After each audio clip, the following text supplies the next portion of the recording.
Joining us live now is Riley Mack, another reporter for 13 on Your Side that has been covering this. If you've been following us on 13onyourside.com, you know that she has been the one populating that live blog since day one. Riley, good morning to you once again. I'm curious what the state of the courthouse where you're at is at this time. Of course, we are about an hour removed from the mistrial news. So what are things looking like where you're at? Absolutely. Yeah, you guys, right now it feels like a lot of hurry up and wait, which is pretty much what this whole trial has been, what this whole week has been, honestly. We had 20 hours of jury deliberation, and through that time, my role was just waiting outside the courtroom to try to get into that really small courtroom once there was a verdict.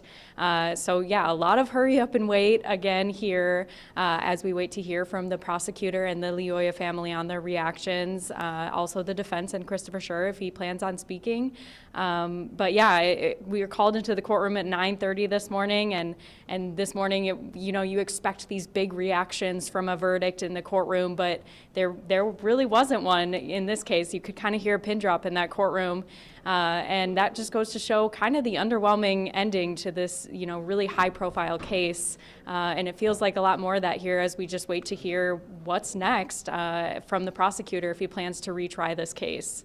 And Riley, kind of walk us through the atmosphere, not only leaving the courtroom, but also now. It's been about an hour since we heard that it was a mistrial. Have things kind of simmered down at this point at the courthouse? Yeah, I definitely think they have.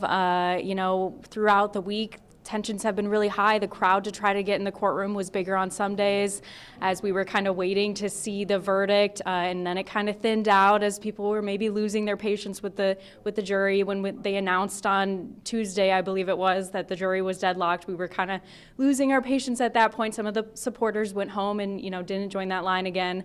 But it really feels like today is a more calm reaction because we have no decision one way or the other. No side has been chosen in this case, so you can certainly feel that here, the kind of calm atmosphere here. And Riley, I know you're actually pretty high up, and I'm trying to figure out if you're pointed towards more of the downtown buildings right behind you. From your vantage point, I know that we had supporters for the Lioya family still outside, but there's nothing crazy going on outside. And I just want people to reiterate that because I'm looking at Facebook comments and people are like, should I avoid downtown? At this point, from what we've been reporting, no. Is that the case from your vantage point up there? Yeah, no, it's really not. We've been peeking out the windows. The courthouse building is a lot of windows. So, throughout the day, throughout the week, I've been peeking out to see the crowds down there. And honestly, today is a really slow day for demonstrators out there. I feel like at the beginning of the week, the end of last week, we saw a lot more.